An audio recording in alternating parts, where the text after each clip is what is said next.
নমস্কার বন্ধুরা, Santu academy YouTube চ্যানেলে তোমাদের স্বাগত। তো দেখো, আজকে আমরা এএলপি টেকনিশিয়ানের উপর যে সেটগুলো দিচ্ছি তার মডেল কোশ্চেন পেপার 6 নিয়ে আলোচনা করব। তো যা আপকামিং রেলওয়ে পরীক্ষা এবং যেসব পরীক্ষা আছে সমস্ত পরীক্ষার জন্য সায়েন্সের দিক দিয়ে, মানে এটা সায়েন্সের সেট দিচ্ছি, সায়েন্সের দিক দিয়ে ভীষণই গুরুত্বপূর্ণ কিন্তু এই সেটগুলো।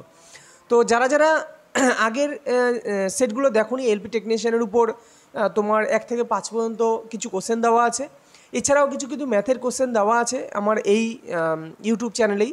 তো সেগুলো কিন্তু তোমরা দেখো, ম্যাথের প্রায় তোমার 13টা না 16টা 17টার মতো কিন্তু সেট দেওয়া আছে। ওকে, এইগুলো কিন্তু সমস্ত পরীক্ষায় কিন্তু এই সেটগুলো থেকে অঙ্কগুলো আসে, তোমরা দেখলেই বুঝতে পারবে। তো চলো আর কথা না বাড়িয়ে আজকে যে মডেল কোশ্চেন পেপার 6 সেটা নিয়ে আলোচনা করি। এছাড়াও কিন্তু জিকে জিএসের উপর ক্লাস দেওয়া হয়।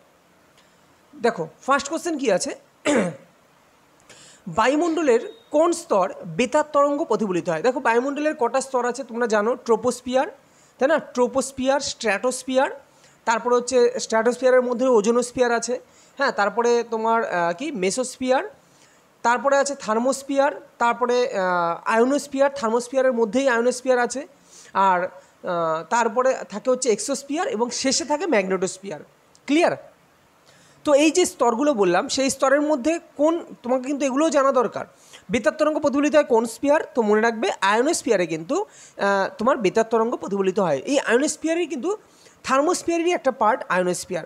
আচ্ছা, ওজোনোস্ফিয়ার কোথায় দেখা যায়? ওজোনোস্ফিয়ার স্ট্র্যাটোস্ফিয়ার অর্থাৎ শান্তমণ্ডলে দেখা যায়। কেন শান্তমণ্ডল বলা হয়? কারণ সেখানে তোমার বায়ুপ্রবাহ এবং ধূলিকণা কম থাকার কারণে, তো সেখানে ঝড় বৃষ্টি ঝড় ঝঞ্ঝা কোনো কিছু হয় না। এই কারণে ওজোনোস্ফিয়ারকে শান্ত, মানে স্ট্র্যাটোস্ফিয়ারকে শান্তমণ্ডল বলা হয়।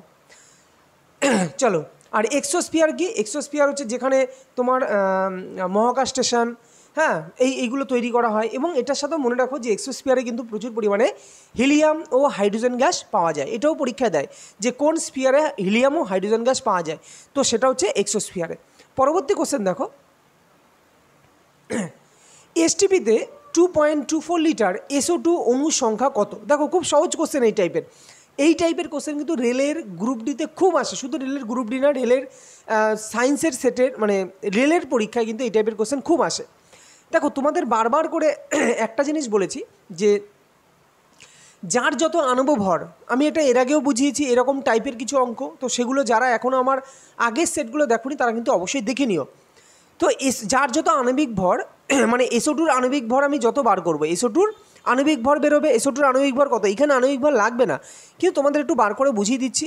সালফার হয় 32, আমি কিন্তু এগুলো বারবার করে করিয়েছি। সালফার 32 প্লাস অক্সিজেন কত? অক্সিজেন 16 ইন্টু 2, কেন SO2 আছে, তাহলে কত হবে? 16 দুগুণে 32, 32 32 64। তাহলে এই যে 64 বের করলাম, এই 64টা কী?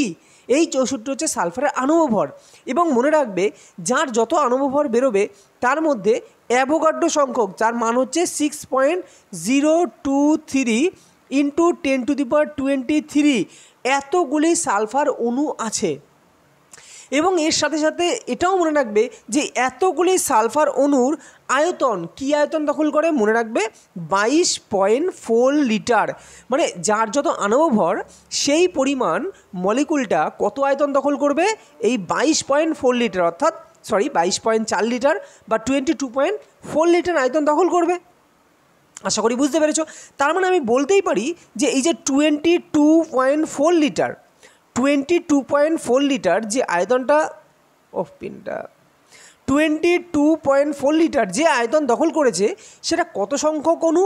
সেটা হচ্ছে অ্যাভোগাড্রো সংখ্যক অণু, অর্থাৎ 6.023 ইন্টু 10⁻23। তোমরা লেখাগুলো জানিয়ে একটু অসুবিধা হচ্ছে, কিন্তু লেখাগুলো আমি কি বলছি আমার শব্দের সাথে লেখা মেলাও, দেখবে বুঝতে কোনো সমস্যা হবে না। তাহলে একে কত? একে 22.4টা নিচে আসবে, মানে একে তোমার কী হবে? এর তলায়, আমি যদি ঐকিক নিয়ম, তোমরা ইউনিটারি মেথড সবাই জানো, 22.4 নিচে আসবে। ক্লিয়ার? আর আমাকে বলেছে 2.24, তাহলে ইন্টু 2.24। আশা করি বুঝতে পেরেছো কীভাবে কী করলাম। তাহলে দেখো, এইখানে এই পয়েন্টটা উঠে গেলে নিচে কত হবে? 100। আচ্ছা, এই পয়েন্টটা উঠে গেলে উপরে কত হবে? 10। উপরে তো একটা 10 হবে, তাই কি না? উপরে একটা 10 হবে।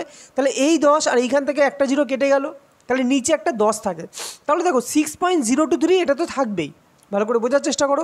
6.023 এটা তো থাকবেই, কিন্তু তোমরা তোমরা সূচক করেছো, ইন্ডেক্স করেছো, সেখানে কি 10⁻23 আছে আর নিচে 10 আছে, মানে তার মানে 10⁻1 সেটা উঠে গেলে কি হয়, উপরে উঠলে মাইনাস হয়, অর্থাৎ 23 মানে 10 হচ্ছে এটা কি অ্যাকচুয়ালি 10⁻23, এটা উপরে উঠে গেলে -1 হবে, 10⁻23 -1 অর্থাৎ 10⁻22। তো রাইট অ্যান্সার কী হবে? Right answer option B is a correct answer. যদি বুঝতে না পারো তোমরা কমেন্টে জানিও কি সমস্যা, তাহলে আমি এটা আবার এরকম টাইপের কোশ্চেন দিয়ে আর একটা কোশ্চেন আলোচনা করে দেবো। পরবর্তী কোশ্চেন দেখো, বলছে নিচের কোন বল না কি বলছে, নিচের কোনটি বল ও সকেট সন্ধির উদাহরণ? দেখো বল আর সকেট সন্ধি, আগে বুঝতে হবে বল আর সকেট সন্ধি কোথায় থাকে এবং কি ব্যাপার। দেখো যেখানে তুমি রোটেট করতে পারবে, যেমন আমি যদি বলি দেখো ঘাড়, তোমাদের যে ঘাড় আছে ওকে, বা স্কন্ধ সন্ধি যাকে বলা হয়, তো ঘাড়টাকে তুমি কি করতে পারবে, দেখো রোটেট করতে পারবে কি না, তুমি ঘোরাতে পারবে। তো যেখানে যেখানে তুমি ঘোরাতে পারবে, যেমন আমি যদি বলি যে তোমার যে ফিমার আর মাজা, আমাদের যে মাজা বলে, দ্যাট ইজ বলতে পারি এটাকে কি বলে, মাজাটাকে কোমর যেটা, তো কোমরটাকে তুমি কি করতে পারবে, কোমর আর এবং পাটাকে কি রোটেট করতে পারবে, ঘোরাতে পারবে, ক্লিয়ার। কিন্তু যদি বলি যে আমাদের যে কনুই সন্ধি এবং হাঁটুটাকে তুমি রোটেট করতে পারবে, হাঁটুটাকে ভাঁজ করতে পারবে। তা যাদেরকে ভাঁজ করা যায়, যেসব অস্থিসন্ধিকে ভাঁজ করা যায় তাকে বলা হয় কি বলবে, তাকে বলা হিঞ্জ, তাকে বলা হয় কবজা সন্ধি, ক্লিয়ার। যেসব অস্থিসন্ধিকে ভাঁজ করা যায়, একদিকে ভাঁজ করা যায় তাকে বলা হয় কবজা সন্ধি, আর যাদের রোটেট করা যায় তাদের বলা হয় বল আর সকেট সন্ধি। তাহলে দেখো তোমরা আইডিয়া, এবার যদি জিনিসটা ক্লিয়ার থাকে, তোমরা কিন্তু মনে না থাকলেও তোমাদের একটা আইডিয়া লাগিয়ে কিন্তু কাজটা করতে পারবে। তাহলে এখানে দেখো কোনটা হবে রাইট অ্যান্সার, বল আর সকেট সন্ধি। স্কন্ধ সন্ধি, যদি স্কন্ধ সন্ধি পরীক্ষায় না আসে তাহলে কোমরের যে সন্ধি সেটাও হবে, ক্লিয়ার, যেটাকে বলা হয় নি একদম না, নি মানে তো হাঁটু, সরি কোমরের ইংলিশ টার্মটা ভুলে গেছি। তো তোমরা আশা করি বুঝতে পেরেছো যে কোমর আমি কি বলতে চাইছি, সেটাও আমরা যেহেতু রোটেট করতে পারি, তো সেইখানেও কিন্তু বল আর সকেট সন্ধি আছে। আর এই যে কনুই সন্ধি, হাঁটু সন্ধি, এগুলো কি, এগুলো হচ্ছে তোমার কবজা সন্ধি, ক্লিয়ার। আশা করি বুঝতে কোনো সমস্যা নেই। পরবর্তী কোশ্চেন দেখো, প্রতি 100 ml রক্তে শর্করার পরিমাণ কত? আমাদের শরীরে যে 100 ml রক্তে শর্করার পরিমাণ কত থাকে? তো এটা একটা ডেটা ভিত্তিক কোশ্চেন, এটা কিন্তু মনে রাখবে। 80 থেকে 120 মিলিগ্রাম কিন্তু প্রতি 100 ml রক্তে শর্করার পরিমাণ 80 থেকে 120 মিলিগ্রাম। পরবর্তী কোশ্চেন দেখো, গৃহস্থলীর বৈদ্যুতিক বর্তনীতে ফিউজ তার নিচের কোনটির সঙ্গে যুক্ত থাকে? তোমরা যারা তোমাদের প্রত্যেকের বাড়িতেই কারেন্ট আছে এবং সেখানে তোমাদের বোর্ড আছে, তো বোর্ডে দেখবে একটা ইন্ডিকেটার থাকে। এখন অনেকে ফিউজ তার লাগায় না, এখন অনেকে কি করে ডাইরেক্ট এমসিভি, যা কি বলে একটা এমসিভি মেশিন, তো সেটা লাগিয়ে নেয়। ওটা কি হয়, ওটা অটোমেটিক উঠে যায়। যদি আমাদের বৈদ্যুতিক প্রবাহ বেশি হয় আমাদের বাড়িতে কোনো কারেন্টে, তখন কি হয়, ওটা অটোমেটিক উঠে যায়, ফলে বাড়ির জিনিসপত্র খারাপ হয় না। কিন্তু আগে কি হতো, ওই বোর্ডের পাশেই দেখবে একটা ইন্ডিকেটার পাশেই কিন্তু উপরের দিকে ফিউজ লাগানো থাকতো। তাহলে কোশ্চেনটা এটাই বলেছে যে ফিউজ তারটা এটা কোন লাইনের সাথে যুক্ত থাকে, earth line, live line, neutral line, নাকি লাইভ ও নিউট্রাল উভয় লাইন? তো মনে রাখবে ফিউজ তার সবসময় লাইভ লাইনের সঙ্গে কিন্তু যুক্ত থাকে তোমার কি ফিউজ তার। এবার তোমরা বলতে পারবে স্যার লাইভ লাইনটা কি? তো লাইভ লাইন মানে হচ্ছে যে লাইনটার মধ্য দিয়ে কারেন্ট প্রবাহিত হয় সেটা হচ্ছে লাইভ লাইন। আর দুটো তার থাকে, দেখো প্রত্যেক সার্কিটে কোনো একটা বাল্ব লাগাচ্ছ তুমি, তো বাল্বের দুটো পয়েন্ট থাকে, একটাই নিউট্রাল তার থাকে, একটাই তোমার লাইভ তার থাকে। তো লাইভ তার বলতে এটাই বোঝাচ্ছে যে তার মধ্যে দিয়ে ইলেকট্রনের ফ্লো হয় বা যেটার মধ্যে দিয়ে কারেন্ট প্রবাহিত হয়, ক্লিয়ার। আচ্ছা, আর একটা জিনিস এইখানে বলে রাখি যে ফিউজ তার পরীক্ষা এটাও দেয় যে ফিউজ তার কোন সমবায়ে যুক্ত করা থাকে। তো মনে রাখবে বাড়ির যে আমাদের যে বাড়ির যে কারেন্টের বিভিন্ন পয়েন্ট করা হয়, তো সব কিছু এই যে ফ্যান বলো, লাইট বলো, যে কোনো কিছু তোমার কিন্তু সমান্তরাল সমবায়ে যুক্ত করা হয় শুধুমাত্র ফিউজ তারকে বাদ দিয়ে। ফিউজ তারকেই একমাত্র কিন্তু শ্রেণী সমবায়ে যুক্ত করা হয়, এছাড়া বাড়ির সমস্ত লাইন কিন্তু সমান্তরাল সমবায়ে যুক্ত করা হয়। আশা করি বুঝতে পেরেছো। পরবর্তী কোশ্চেন দেখো, এবং এখানে এটাও আসে ফিউজ তার কী দিয়ে তৈরি, টিন ও সীসা, ক্লিয়ার, টিন ও সীসা। পরবর্তী কোশ্চেন দেখো, বলছে নিচের কোনটি একটি মিশ্র স্নায়ুর উদাহরণ? ভেগাস স্নায়ু, অলফ্যাক্টরি, অপটিক, অডিটরি। দেখো এগুলো কিন্তু মুখস্থ ছাড়া কোনো গতি নেই, অলফ্যাক্টরি, অপটিক, অডিটরি, ক্লিয়ার। তাহলে এই তিনটে অলফ্যাক্টরি, অপটিক, অডিটরি, এই তিনটে হচ্ছে তোমার হচ্ছে সংজ্ঞাবহ স্নায়ু। দেখো মনে রাখবে কীভাবে, একটু টেকনিক বলে দিচ্ছি। অলফ্যাক্টরি কোথায় থাকে? আমাদের নাকে থাকে অলফ্যাক্টরি স্নায়ু। এবং অপটিক কোথায় থাকে? অপটিক থাকে তো তোমার হচ্ছে, আচ্ছা অডিটরি কোথায় থাকে? কানে থাকে। অপটিক স্নায়ু কোথায় থাকে? চোখে থাকে। ক্লিয়ার? তো চোখ, কান, নাক, তো এই তিনটে এই তিনটে মনে রাখবে, চোখ, কান, নাক, এই তিনটে আমাদের কোথায় থাকে? সংজ্ঞাবহ স্নায়ু। এই তিনটে হচ্ছে সংজ্ঞাবহ স্নায়ু, যেটা হচ্ছে অলফ্যাক্টরি। এবং এগুলো আসে যে অলফ্যাক্টরি কোথায় থাকে? অলফ্যাক্টরি তোমার হচ্ছে নাকে থাকে। ঠিক আছে? আচ্ছা, আর অন্য কিছু যেমন ভেগাস স্নায়ু, যেমন তোমার হচ্ছে মিশ্র স্নায়ু, যেটা সেটা কি করে মনে রাখবে? যেমন এখানে তো অপশান এই যে রাইট অ্যান্সার, সেটা তোমরা ধরেই ফেলেছো। তো ভেগাস এবং ফেসিয়াল, দেখো আমি আবারও বলছি, যারা মেয়েরা দেখছো তারা কিছু মনে করো না। ফেসিয়াল করা মানে পুরোটাই ভোগাস, তাই না? যে যেমন আমরা থাকবো সে তেমন।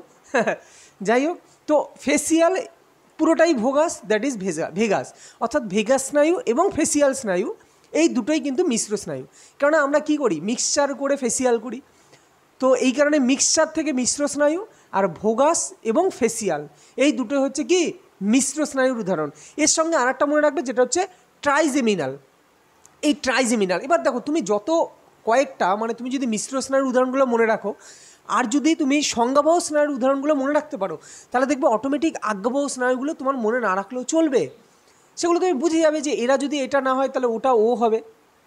সেরকমভাবে আজ্ঞাবহ স্নায়ু কোনগুলো আছে? আজ্ঞাবহ স্নায়ু আছে অকিউলোমোটর, স্পাইনাল অ্যাক্সেসরি, হাইপোগ্লোসাল। তো এগুলো হচ্ছে আজ্ঞাবহ স্নায়ু। আশা করি বুঝতে পেরেছো। তো এইভাবেই টেকনিক্যালি একটু মনে রাখবে, তাহলেই হবে।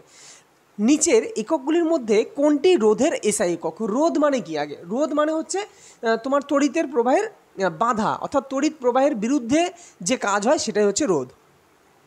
তাহলে রোধের এসআই একক কি? রোধের এসআই একক হচ্ছে তোমার রাইট অ্যান্সার কী হবে? অপশান ডি, অর্থাৎ ওহম। ওহম হচ্ছে রোধের এসআই একক। দেখো ভোল্ট কিসের একক? ভোল্ট হচ্ছে তোমার বিভব পার্থক্য বা বিভব প্রভেদের একক। অ্যাম্পিয়ার কিসের একক? অ্যাম্পিয়ার হচ্ছে তড়িৎ প্রবাহ মাত্রার একক। ভালো করে বুঝে নাও, তড়িৎ প্রবাহ মাত্রার একক কি? তখন হবে অ্যাম্পিয়ার। কিন্তু তড়িৎ আধানের একক কি? তখন হবে কুলম। তো কুলম হচ্ছে কী পরিমাণ তড়িৎ প্রবাহিত হচ্ছে এক সেকেন্ডে, সেটা হচ্ছে তড়িৎ আধান, বা সেটাকে কুলম দিয়ে মাপা হয়। কুলম দিয়ে মাপা হয়। আর অ্যাম্পিয়ার তড়িৎ প্রবাহ মাত্রার একক। পরবর্তী কোশ্চেন দেখো, অ্যামোনিয়া গ্যাস শুষ্ক করতে নিচের কোনটি ব্যবহার করা হয়?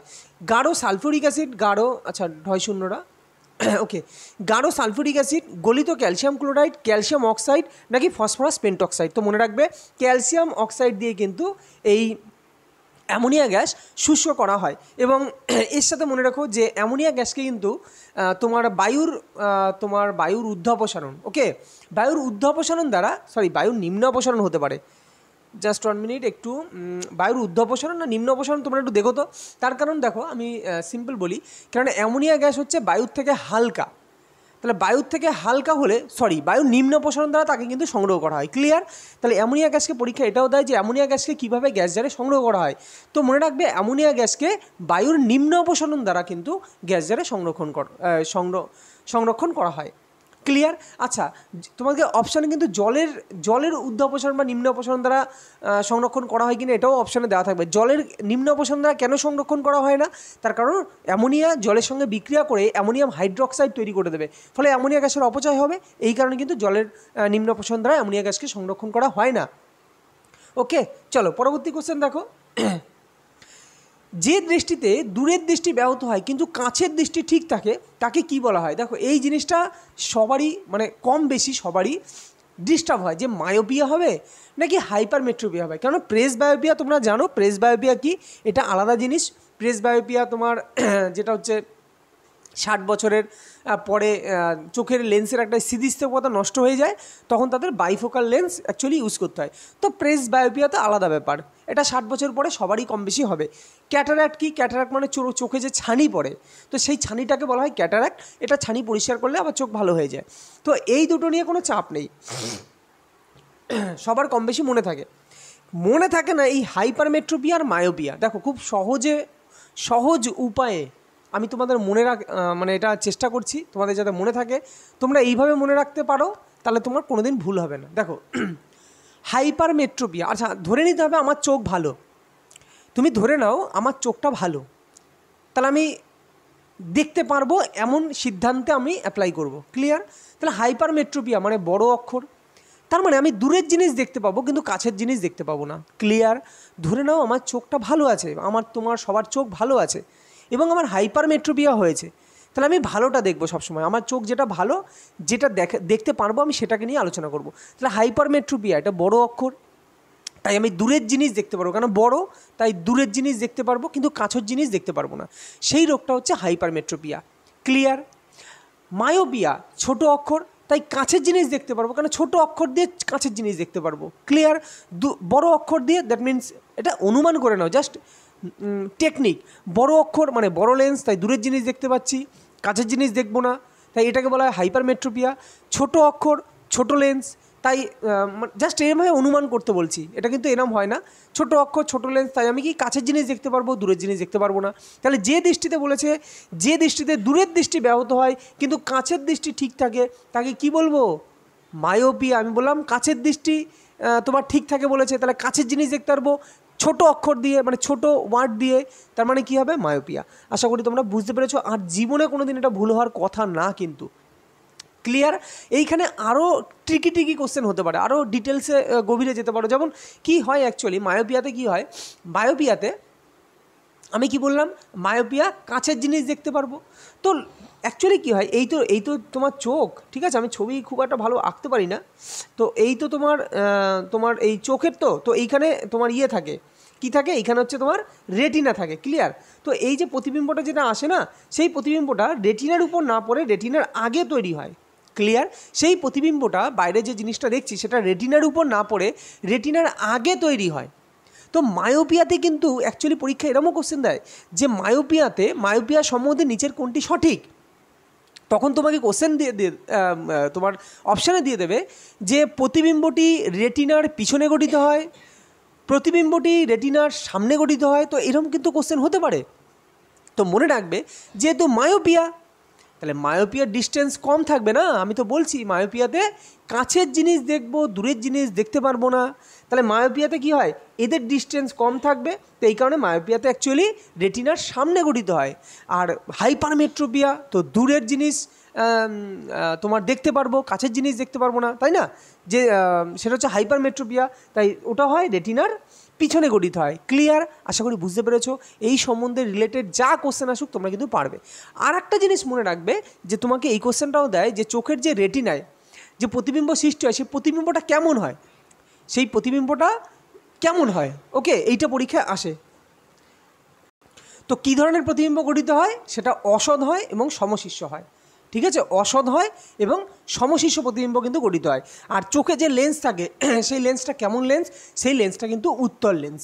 হ্যাঁ, উত্তল বা যাকে বলা হয় তোমার কনভেক্স লেন্স। তো ইংলিশ টার্মগুলো দেবে, আমি যখন ডিটেলসে ভিডিও আনবো খুব তাড়াতাড়ি তোমার বোর্ডে পড়াবো, তখন আমি এই ব্যাপারগুলো আরও ক্লিয়ারিটি তোমাদের দিয়ে দেবো।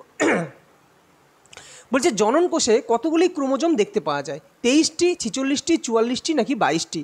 তো জনন কোষ বলেছে, দেখো তোমার দু ধরনের কোষ আছে, তোমরা নিশ্চয়ই শুনেছো, এর আগে আমি আলোচনা করেছি হ্যাপ্লয়েড, ডিপ্লয়েড, ট্রিপ্লয়েড। তো এই যে হ্যাপ্লয়েড সেটা হচ্ছে n সংখ্যক ক্রোমোজোম থাকে, যদি বলি ডিপ্লয়েড তখন 2n সংখ্যক ক্রোমোজোম থাকে, যদি বলি ট্রিপ্লয়েড যাকে শস্য নিউক্লিয়াস বলা হয় তো 3n সংখ্যক ক্রোমোজোম থাকে। এগুলো কিন্তু পরীক্ষায় আসে যে শস্য নিউক্লিয়াসে ক্রোমোজোম সংখ্যা হ্যাপ্লয়েডের কত গুণ, পরীক্ষা এরম টাইপের দেবে। তো হ্যাপ্লয়েডের 3 গুণ, কারণ আমি n মানে হ্যাপ্লয়েড, ডিপ্লয়েড যদি বলে তাহলে 2n, আর ট্রিপ্লয়েড বা শস্য নিউক্লিয়াস যদি বলে তাহলে 3n। তাহলে আমাকে বলেছে জনন কোষ, দেখো দেহকোষ আর একটা হচ্ছে জনন কোষ, দুটো আলাদা আলাদা। তাহলে কয় ধরনের কোষ বললাম, একটা জনন কোষ, একটা দেহ কোষ। তো আমাদের চেয়েছে কোনটা, আমাদের জনন কোষ চেয়েছে। তো রাইট অ্যান্সার কী হবে, জনন কোষে। মনে রাখবে জনন কোষে কিন্তু 23টি ক্রোমোজোম থাকে। ক্লিয়ার? জনন কোষে কতগুলো ক্রোমোজোম থাকে, 23টি। আর যদি এইখানে বলতো জনন কোষের জায়গায় যদি দেহকোষ বলতো যে মানুষের দেহকোষের ক্রোমোজোম সংখ্যা কত, তখন অ্যান্সার হতো 46টি। ক্লিয়ার? আর 46টি মানেই দেহকোষে তাহলে কী তোমার কোষ থাকে, তখন মনে রাখবে সেটা হচ্ছে ডিপ্লয়েড কোষ থাকে, অর্থাৎ 2n সংখ্যক কোষ থাকে। তাহলে তোমাদের পরীক্ষা এরমও দিতে পারে যে একটি দেহকোষের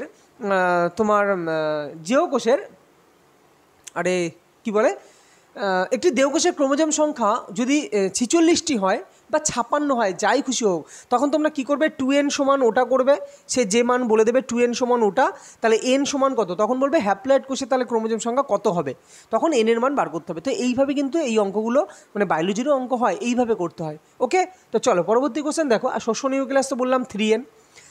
নিম্নের কোনটি একটি ক্ষারীয় মৃত্তিকা ধাতু? দেখো ক্ষারীয় মৃত্তিকা ধাতু কারা কারা আমি বলেছিলাম যে গ্রুপ ওয়ান পর্যায় সারণীর গ্রুপ 1-এ কারা আছে, ক্ষার ধাতু। কারা কারা, lithium, sodium, potassium, rubidium, caesium. আর গ্রুপ 2-তে কারা আছে, গ্রুপ 2-তে আছে ক্ষারীয় মৃত্তিকা ধাতু। সেরা কারা, beryllium, magnesium, calcium, strontium, barium. তো এগুলো হচ্ছে ক্ষারীয় মৃত্তিকা ধাতু। তো এই গ্রুপের মধ্যে যারা আছে যেমন বেরিলিয়াম, ম্যাগনেসিয়াম, তো তুমি বুঝে গেছো option number B is a right answer. তো ম্যাগনেসিয়াম হচ্ছে ক্ষারীয় মৃত্তিকা ধাতু। ক্লোরিন কোথায় আছে, ক্লোরিন হচ্ছে হ্যালোজেন মৌল। এবং ক্লোরিন সম্বন্ধে একটা জিনিস মনে রেখো যে পর্যায় সারণীর সব থেকে তোমার কি বলে ওটা, ইলেকট্রন আসক্তি, যদি বলা হয় পর্যায় সারণীর সব থেকে ইলেকট্রন আসক্তি বিশিষ্ট মৌল নিচের কোনটি, তখন অ্যান্সার হবে ক্লোরিন। আর যদি বলে পর্যায় সারণীর সব থেকে বেশি তড়িৎ ঋণাত্মক মৌলের নাম কি, তখন হবে ফ্লুরিন। মাথায় রেখো কিন্তু আসে পরীক্ষায়। আর কি বললাম, পর্যায় সারণীর সবচেয়ে তীব্র তড়িৎ ঋণাত্মক মৌল ফ্লুরিন। আর যদি বলে পর্যায় সারণীর সবচেয়ে ইলেকট্রন আসক্তি বিশিষ্ট মৌলের নাম কি, তখন হবে ক্লোরিন। আর সোডিয়াম এবং সিজিয়াম এরা কি, এরা ক্ষার ধাতুর মৌল। পরবর্তী কোশ্চেন দেখো। মিথেন অণুতে প্রতিটি HCH কোণের মান কত? দেখো ব্যাপারটা কি, মিথেনের গঠনটা একটু খেয়াল করো। এই হচ্ছে সি, এই একটা হাত, এই একটা হাত, এই একটা হাত, এই একটা। তো মিথেনের গঠনাকৃতি হচ্ছে চতুস্থলকীয়। ক্লিয়ার, চতুস্থলকীয়। তো এইখানে একটা এইচ থাকে, এইখানে একটা এইচ থাকে, এই একটা এইচ, আর এই একটা এইচ। বলছে এই যে কোণ, এই যে বন্ধন কোণ, ক্লিয়ার, এই বন্ধন কোণ কত করে? তো বন্ধন কোণের মান মনে রাখবে 109 degree 28 minute. Clear, 109 degree 28 minute. তাহলে মিথেন অণুতে HCH বন্ধন কোণ কত, 109 ডিগ্রি 28 মিনিট। এগুলো কিন্তু আসে। যেমন আর একটা জিনিস বলে দিই, এই 180 কার, যদি বলে 180 মনে রাখবে কার্বন ডাইঅক্সাইড। কার্বন ডাইঅক্সাইডের গঠন কেমন, কার্বন ডাইঅক্সাইডের গঠন হচ্ছে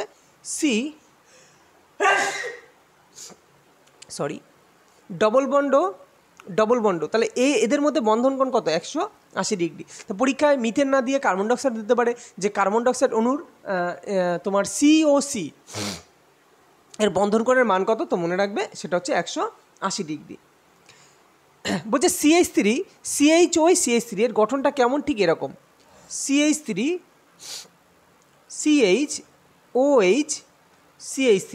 তো এই হচ্ছে গঠন। এবার তোমাকে বলেছে এর IUPAC নেম কী হবে। দেখো এগুলো পরীক্ষায় আসে, রেলের গ্রুপ ডিতে কিন্তু এসছিল। তো খুব ইজি, এমন কিছু জটিল না। দেখো আমি কি বলেছি, আমি তোমাকে প্রথমে কি খুঁজতে বলেছি, তোমাকে প্রথমে বলেছি যে নাম্বারিং করো। তো নাম্বারিং করো, এটা মনে করো 1 নং কার্বন, এটা 2 নং কার্বন, এটা 3 নং কার্বন। আচ্ছা, তিনটে কার্বনে কি হয়, তিনটে কার্বনে প্রোপ হয়, একটাতে মিথ। দেখো আমি বলে দিচ্ছি, সবাই একটু নোট ডাউন করে নাও। একটা কার্বন থাকলে হয় মিথ, 2টো কার্বন থাকলে হয় ইথ, 3টে কার্বন থাকলে হয় প্রোপ, পয়রা ফলা উকার প, প্রোপ। 4টে কার্বনে বিউট, বয়সী হস্যু ট, বিউট। 5টা কার্বনে পেন্ট, এর বেশি তোমাদের দেবে না, 4টের বেশি দেবে না। তাই তুমি মিথ, ইথ, হস্যই থ, প্রোপ, পয়রা ফলা উকার প, বিউট, বয়সী হস্যু ট, বিউট। এই 4টে মনে রাখো। তাহলে 3টে কার্বনে প্রোপ, তাহলে প্রোপ লিখলাম। আর সব সিঙ্গেল বন্ড, তাহলে সিঙ্গেল বন্ড এবং OH আছে। ক্লিয়ার, তাহলে এটার নাম হবে প্রোপান। প্রোপ থেকে প্রোপান, তোমরা কিছুটা আইডিয়া তো করতে পারবে। দেখো প্রোপান আছে, এখানেও প্রোপান আছে, এইখানেও প্রোপান আছে, এইখানেও প্রোপান আছে। তো সব জায়গায় তোমার প্রোপান আছে, তো সেটা তো খোঁজা কোনো সমস্যা নেই। এবার 2 নম্বর কার্বনে দেখো OH আছে, 2 নম্বর কার্বনে OH আছে, তাই প্রোপান 2। আর OH থাকলে কি বলেছি, OH থাকলে বলেছি অল হয়, তাহলে প্রোপান 2 অল। তাহলে দিস ইজ রাইট অ্যান্সার, অর্থাৎ option B is a correct answer, propan 2 ol. আশা করি বুঝতে পেরেছো যে কীভাবে কী করতে হলো। ওকে, পরবর্তী কোশ্চেন দেখো। ক্যালামাইন নিচের কোন ধাতুর আকরিক? লোহা, তামা, নিকেল, জিঙ্ক। তো রাইট অ্যান্সার কী হবে, রাইট অ্যান্সার ক্যালামাইন কিন্তু জিঙ্কের আকরিক। দেখো এটা খুব সহজে মনে রাখা যায় যে জিঙ্কের ক্যালি বেশি, এইভাবে তুমি মনে রাখতে পারো, জিঙ্কের ক্যালি বেশি, তো জিঙ্কের হচ্ছে ক্যালামাইন। কিন্তু যদি মনে করে যে কোশ্চেনটা একটু ঘুরিয়ে দেবে, কিভাবে দেবে, তোমাকে যদি দিয়ে দেয়, দেখো এখন তো সবাই মুখস্থ করে ফেলেছে, যে সব কিছু মুখস্থ করে ফেলে এখন, এত প্র্যাকটিস করে মুখস্থ হয়ে যায় যে ক্যালামাইন জিঙ্কের আকরিক তো ক্যালামাইন। কিন্তু যদি তোমাকে কোশ্চেনটা এরম দেয় যে জিঙ্কের তুমি আকরিক লেখো, কিন্তু সালফাইড রূপে যে আকরিক সেই আকরিকটা তুমি লেখো, তো মনে রাখবে জিঙ্কের সালফাইড রূপে আকরিক কিন্তু জিঙ্ক ব্লেন্ড, আর কার্বনেট রূপে আকরিক ক্যালামাইন। কারণ ক্যালামাইনের এই যে ক্যালামাইনের সংকেতই হচ্ছে ZnCO3। তো ZnCO3 ক্যালামাইন, তাহলে এর কী রূপে আকরিক? কার্বনেট রূপে আকরিক। ZnS যেটা হচ্ছে জিঙ্ক ব্লেন্ড, তার নাম হচ্ছে ZnS। তো জিঙ্ক ব্লেন্ড এটা কী রূপে আকরিক? সালফাইড রূপে আকরিক। সেরকম অক্সাইড রূপে আকরিক আছে ZnO, জিঙ্ক অক্সাইড, যেটাকে তোমার লাল জিঙ্ক আকরিক বলে, ফ্রাঙ্কলিনাইট। তো এগুলো কিন্তু এর সাথে সাথে তোমাকে মনে রাখতে হবে। লোহার আকরিক কোনগুলো? যেমন তোমার রেড হিমাটাইট, তাই না, ম্যাগনেটাইট। তারপর কার্বনেট রূপে আকরিক বলতে পারে যে লোহার কার্বনেট রূপে আকরিক লেখো। তো কার্বনেট রূপে আকরিক কোনগুলো? সিডেরাইট। তো এগুলো কিন্তু এর সাথে সাথে তোমাদের কিন্তু জেনে রাখতে হবে কার কী রূপে আকরিক। ক্লিয়ার? যে প্রক্রিয়ায়, পরবর্তী কোশ্চেন, যে প্রক্রিয়ায় একই প্রজাতিভুক্ত দুটি ভিন্ন উদ্ভিদের শাখা, কি বলছে ভালো করে বোঝার চেষ্টা করো। যে প্রক্রিয়ায় একই প্রজাতিভুক্ত, ধরো আমের সঙ্গে মানে আম গাছের সঙ্গে আম গাছই তুমি লাগালে, কিন্তু ভিন্ন উদ্ভিদের, দুটো আলাদা আলাদা উদ্ভিদ, একটা মনে করো ভালো জাতের, একটা একটু নর্মাল দেশি জাতের, একটা হাইব্রিড, একটা নর্মাল, কিন্তু তারা প্রজাতি এক, যদি জোড়া লাগানো হয় তখন তাকে কি বলা হয়? কাটিং, গ্রাফটিং, মাইক্রোপ্রপাগেশন, জনুক্রম। তো রাইট অ্যান্সার গ্রাফটিং। যদি একই জাতের, একই প্রজাতির কিন্তু ভিন্ন উদ্ভিদের লাগানো হয় তখন সেটাকে বলা হয় তোমার গ্রাফটিং। আর কাটিং কোনগুলো? ধরো সাপোজ কোনো জবা গাছকে তুমি যদি একদম কেটে সেই ডালটা যে কোনো মাটিতে লাগিয়ে দাও এবং একটু জল টল দিয়ে পরিচর্যা করো, দেবে সেই গাছটা আস্তে আস্তে মূল জন্মাবে, সেই গাছটা থেকে মূল বেরোবে এবং সেখান থেকে আস্তে আস্তে সেখান থেকে গাছ উৎপন্ন হয়ে যাবে। তো সেটাকে বলা হয় কাটিং, মানে কেটে তুমি লাগিয়ে দেওয়া। আর যেটা জোড়া লাগানো হয় সেটাকে বলা হয় গ্রাফটিং। ক্লিয়ার? আচ্ছা, এইখানে একটা কোশ্চেন আছে, এই যে গ্রাফটিংয়ে দুটো ওয়ার্ড থাকে, একটা থাকে স্টক, একটা থাকে শিয়ন। অর্থাৎ মানে ধরো মনে করো এটা একটা টব, আমি বিষয়বস্তুটা একটুখানি বোঝানোর চেষ্টা করছি। এটা মনে করো একটা টব, ক্লিয়ার? টব, তো টবের মধ্যে তুমি একটা গাছ লাগিয়েছো এবং এইখানে গাছ লাগিয়ে একটা নতুন চারা গাছে, মানে ভালো জাতের চারা গাছ তুমি এইখান থেকে কেটে এইখান থেকে লাগিয়েছো। ক্লিয়ার? লাগিয়েছো। তাহলে এটা দুটো অংশ, একটা হচ্ছে এইখানে যেটা টবের মধ্যে আছে, আর একটা অংশ কোনটা? আর একটা অংশ যেটা তুমি উন্নত মানের গাছ লাগিয়েছো, এইটা উন্নত মানের গাছ। তাহলে এই দুটোর মধ্যে কাকে স্টক বলে আর কাকে শিয়ন বলে? দেখো খুব সহজেই মনে রাখা যায়, পরীক্ষায় দেয় কিন্তু এটা। তো স্টক মানে কি? দেখো স্টক থেকে স্টিক মানে যে দাঁড় করিয়ে রাখে, তাই না? মানে জাস্ট অনুমান করো, ফিল করো বিষয়বস্তুটাকে, যে পুরো গাছটাকে দাঁড় করিয়ে রাখে, অর্থাৎ যে মাটির সঙ্গে লেগে আছে তাকে বলা হয় স্টক। কেননা সে স্টক মানে তাকে ধরে রেখেছে। ক্লিয়ার? তাকে বলা হয় স্টক। অর্থাৎ এইটা হচ্ছে স্টক, ছয়টয় কয়। আর এইটাকে বলা হয়, যেটা ভালো জাতের একটা লাগানো হয় ওর মধ্যে, সেটাকে বলা হয় শিয়ন। দন্ত শয়সী অন্তস্থ দন্তন্য, শিয়ন। আশা করি বুঝতে পেরেছো কোনটা স্টক, কোনটা শিয়ন, এবং খুব সহজেই কিন্তু মনে রাখা যায় বিষয়বস্তুগুলো। একটি অবতল দর্পণের বক্রতা ব্যাসার্ধ 30 সেমি হলে তার ফোকাস দৈর্ঘ্য কত হবে? এবার দেখো এইখানে অনেকের কি গন্ডগোল হয় জানো তো? অনেকের যেটা গন্ডগোল হয় সেটা R = 2F হবে, মানে আমরা জানি F হচ্ছে ফোকাস দৈর্ঘ্য এবং R হচ্ছে ব্যাসার্ধ, নাকি F = 2R হবে? আমার যতটা মনে হয় তোমাদেরও এই গন্ডগোলটা হয় যে R = 2F লিখবো নাকি F = 2R লিখবো। স্যার মাঝে মাঝে গন্ডগোল হয়ে যায়, তুমিও জানো, সবাই অনেকেই জানে, কিন্তু সমীকরণটা গন্ডগোল হয়ে যায়, কোনটা হবে? দেখো এটা গন্ডগোল হওয়ার কোনো বিষয় না। একটা জিনিস মনে রাখো, দেখো লেন্সটা প্রথমে বোঝো, বক্রতা ব্যাসার্ধ কাকে বলে আর ফোকাস দৈর্ঘ্য কাকে বলে, আগে বিষয়টা একটু বুঝে নাও। বক্রতা ব্যাসার্ধ হচ্ছে এই যে লেন্সটা, আমি ধরো সাপোজ একটা গোল আঁকলাম, আগে লেন্সটা কীভাবে তৈরি হচ্ছে আগে সেটা ভাবো। তো লেন্সটা তৈরি হয় দুটো গোলাকার বৃত্তের মাঝখানে, যদি এই অংশটা কেটে নাও, এইদিকের অংশ কেটে নাও, তাহলে পড়ে থাকছে কোনটা? পড়ে থাকছে এই যে এই অংশটা, এটা হচ্ছে লেন্স। ক্লিয়ার? এটা উত্তল লেন্স বা ওরকমভাবেই অবতল লেন্সও তৈরি করা যায়। ক্লিয়ার হলো? বুঝলে? আচ্ছা, এবার দেখো, এবার একটা জিনিস বলি, এই অংশ থেকে, অর্থাৎ আমি যদি বলি, এটা কালারটা একটু চেঞ্জ করে নিই তাহলে বুঝতে সুবিধা হবে। এই যে গোলকটা, ক্লিয়ার? এই যে গোলকটার যদি বলি এর রেডিয়াস কতটা, তাহলে তোমরা তখন বলবে যে এটা হচ্ছে সেন্টার পয়েন্ট। এই সেন্টার পয়েন্ট থেকে এই যে দূরত্ব, সেন্টার পয়েন্ট থেকে এই যে দূরত্ব, সেটা হচ্ছে ওই গোলকের রেডিয়াস। তাই তো বলবে না? ক্লিয়ার? তাহলে ফোকাস দৈর্ঘ্য কতটা মনে রাখবে, সবসময় মনে রাখবে যে ফোকাস দৈর্ঘ্য সবসময় রেডিয়াসের অর্ধেক হয়। কি বললাম? রেডিয়াস যা হবে ফোকাস দৈর্ঘ্য তার অর্ধেক হবে। তাহলে আমার কি হবে? তাহলে আমার R=2f হবে। এটাই তার মানে রাইট অ্যান্সার। আরে তাই কি না? তাহলে তবেই তো আমি বলতে পারবো যে F=R/2, F=R/2। তবেই তো বললাম যে ফোকাস দৈর্ঘ্যটা রেডিয়াসের অর্ধেক হবে। তাহলে আর জীবনে কোনোদিন ভুল হবে? শুধু মাথায় রাখবে যে ফোকাস দৈর্ঘ্য সবসময় রেডিয়াসের অর্ধেক হয়, ব্যাস, আর কিছু বোঝার দরকার নেই। তোমার অপশানটা সঠিক হওয়া নিয়ে কথা, অত ডিটেলসে তোমার জানার প্রয়োজন নেই। আমি দেখো ডিটেলসে জানতে পারো, কিন্তু আমার মেন মুদ্রা কি, আমার ওইখানে 100টা কোশ্চেন, 25টা কোশ্চেন থাকবে, 20টা কোশ্চেন থাকবে, সেই 20টা কোশ্চেন নামানো নিয়ে আমার প্রশ্ন। সে আমার ডিটেলস জ্ঞানী বেশি হলাম আর জ্ঞানী কম হলাম সেটা গুরুত্বপূর্ণ কিছু না। ওকে, তাহলে তোমরা ইকুয়েশন আশা করি আর ভুল করবে না। তাহলে F=, কত হবে? আর এর মান কত দিয়েছে? আর এর মান 30 সেমি দিয়েছে। তাহলে 30/2 তার মানে কত? 15 সেমি। তো রাইট অ্যান্সার কী হবে? Right answer option A is a right answer, 15 semi. দেখো তোমাদের আমি এইভাবেই পড়িয়ে যাব। যদি চ্যানেলটি যদি ভালো লাগে আমার পড়ানোটা, অবশ্যই যারা নিউ ভিউয়ার্স আছো তারা অবশ্যই চ্যানেলটিকে সাবস্ক্রাইব করো। ঠিক এইভাবেই কিন্তু সায়েন্স ক্লাস হবে, বুঝিয়ে দেবো প্রত্যেকটা, যে শুধু অ্যান্সার বলে দিলাম চলে গেলাম এরকমভাবে না। প্রত্যেকটা জিনিস যেগুলো একটু টাফ এবং যেগুলো শুধুমাত্র সমীকরণটা কী করে মনে রাখা যায় তাও কিন্তু তোমাদের বুঝিয়ে দেবো। পরবর্তী কোশ্চেন দেখো, বায়ুতে নিচের কোন গ্যাসটির আধিক্যের জন্য রূপোর তৈরি জিনিস কালো হয়ে যায়?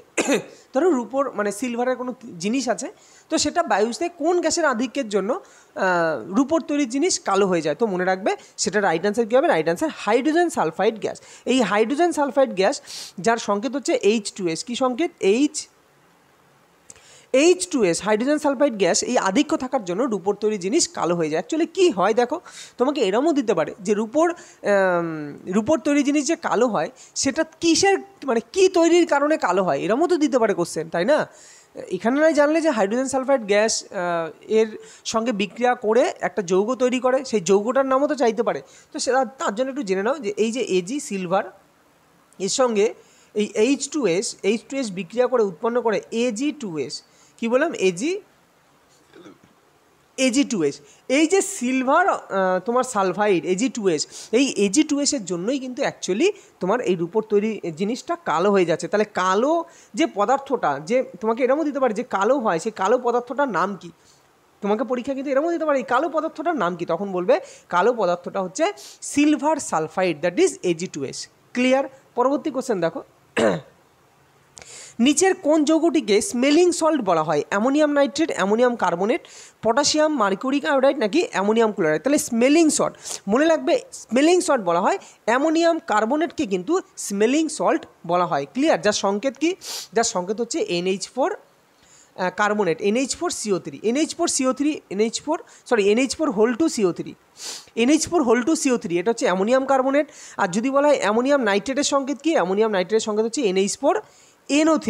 ক্লিয়ার? এবার তোমরা বলতে পারো স্যার এখানে NH4CO3 দিলেন কেন? ওইখানে তো NH4NO3 দেননি। তো এগুলো কিন্তু যত জানবে আস্তে আস্তে তোমরা বুঝে যাবে কেন আমি কোথায় কী দিচ্ছি, এগুলো ধীরে ধীরে বুঝতে পারবে। কারণ এখানে CO3 কিন্তু যে আধান, সেই আধানটা 2- হয়। তো সেই কারণে তোমরা জানো, তোমরা ছোটোবেলা থেকে পড়েছো যে চার্জের ক্রস গুণ হয়, ফলে কিন্তু যৌগ গঠিত হয়, তাই না? চার্জের ক্রস গুণের কারণে। ওকে, পরে আসছি, চার্জ বা যোজ্যতার বলতে পারো, যোজ্যতার ক্রস গুণের কারণে কিন্তু যৌগ গঠিত হয়। ওকে, সেই ব্যাপারে পরে আসছি। আচ্ছা, পটাশিয়াম মার্কিউরিক আয়োডাইড যার সংকেত হচ্ছে কি?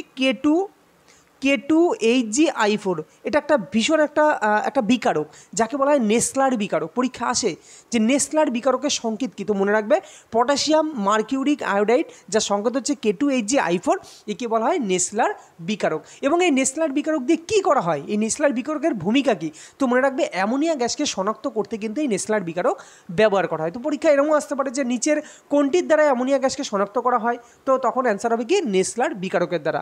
আচ্ছা, অ্যামোনিয়াম ক্লোরাইডের সংকেত কি? অ্যামোনিয়াম ক্লোরাইডের সংকেত হচ্ছে NH4Cl। এবং এটাও মনে রাখো এই অ্যামোনিয়াম ক্লোরাইডকে কিন্তু নিশাদল রূপেও ডাকা হয়। কি বললাম? নিশাদল রূপেও ডাকা হয় কিন্তু অ্যামোনিয়াম ক্লোরাইডকে, যে ঊর্ধ্বপাতনে অংশগ্রহণ করে। এবং এই অ্যামোনিয়াম ক্লোরাইড কিন্তু ঊর্ধ্বপাতনে অংশগ্রহণ করে। ওকে, আচ্ছা, এইখানে এই বলার ছিল। তাহলে স্মেলিং সল্ট কাকে বলা হয়? স্মেলিং সল্ট হচ্ছে অ্যামোনিয়াম কার্বনেটকে কিন্তু স্মেলিং সল্ট বলা হয়।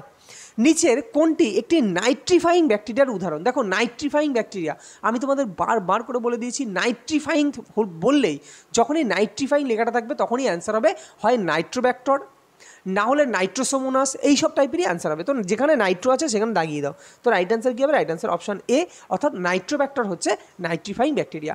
ঠিক এরকমভাবে এর আগের কোনো না কোনো ভিডিওতে আমি সেখানে জিকে ক্লাসেও বলতে পারি, না হলে সায়েন্সের ক্লাসেও বলতে পারি, কোনো না কোনো ভিডিওতে তোমাদের ডিটেলসে পড়িয়েছি নাইট্রিফিকেশান, ডিনাইট্রিফিকেশান, অ্যামোনিফিকেশান। তো এইটা নিয়ে আমি এখন আর এখানে আর বলবো না, সেগুলো তোমরা যারা আগের ভিডিও দেখোনি তারা অবশ্যই দেখে নিও। পরবর্তী কোশ্চেন দেখো, লিঙ্গ নির্ধারণে পিতা ও মাতার মধ্যে কার ভূমিকা গুরুত্বপূর্ণ?